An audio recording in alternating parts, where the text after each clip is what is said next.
Hi guys, I'm absolutely sure that you're bored to death with hearing about Hobby Lobby. I'm not going to talk about that case particularly, but I do want to talk about something that it brought up. But before I do, I just want to acknowledge the unbelievably good video on the subject that Phllip Rose made, where he pointed out that in actual fact the employees of Hobby Lobby pay for their own healthcare as part of their employment package. So it really should not be, even if you just say, well, Hobby Lobby has made a theistic decision to deny 4 of the whatever numbers of contraception. I really don't see how it's their right to make that decision, given it's the employees' money that's been spent. You know, it's like Hobby Lobby deciding how you go and spend your free time, just complete bollocks. But I'm not going to pursue that anymore. I'll put a link to Phillip's video because it was really awesome. He's such a great guy. I really respect him a lot. But I want to talk about, well, you know, the old saying that I respect your right to believe, but I don't respect your beliefs. And a friend of mine is in the Metropolitan Police in London.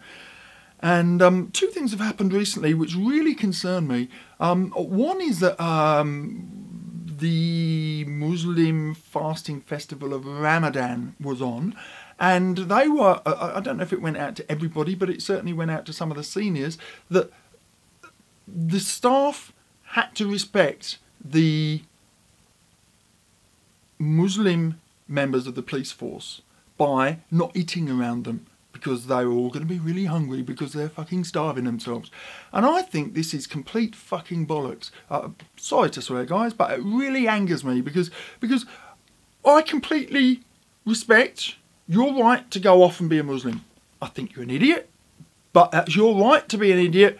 I'm an idiot in some things, and I expect you to respect my right to be an idiot as well, okay? You know, I snowboard, I do dangerous sports, I do all sorts of things that which another person might consider idiotic, and that's perfectly reasonable. They have their right to their opinion about me, and I have the right to live my life as stupidly as I want, as long as it doesn't harm anybody else. But if you choose to have a belief which is literally nothing more than a fantasy, you know, I mean, supposing I decide to have the Lord of the Rings Appreciation Society, I don't expect fucking Legolas Day to be respected by the other members of the bloody karate club. I mean, I wouldn't expect my friend in the Met to go to work and everyone's a fan of Lord of the Rings. He's got to wear a beard because they're all having a bloody Gandalf Day, you know. So it really seems to me that there is it's not political correctness, I'm afraid. It's well, a bit political correctness, but it's also fear of being seen to be disrespectful of their religion. And quite frankly, just as, you know, if you walked into work with a big bushy beard and said it was Gandalf Day, I think I'm perfectly reasonable to laugh at your beard, because you've chosen to do that. But that doesn't mean to say that I have to hold the same values you do.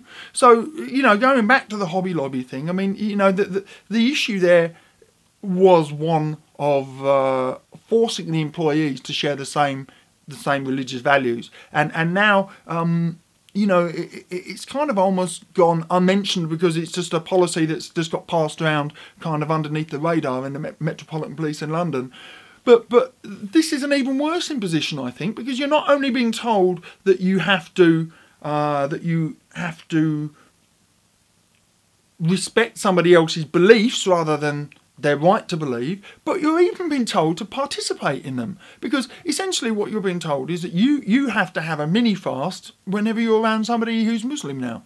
You know, even if that just means that you can't eat until you get out of the room. Well, fuck off. They should be the ones to get out of the room. If they find it disturbing to be around people who are eating because they've decided to starve themselves during the hours of daylight, like some freaking Muslim vampire, you know, then that's their problem. They have chosen to take on that silly belief, you know. It's just the same as if a Jewish person turn up wearing a, what do they call it, a yarmulke? Oh, I can't remember, you know, the Muslim cap. I don't expect to have to put on a cap in sympathy so they don't feel stupid at work. So why should Muslims get a special case?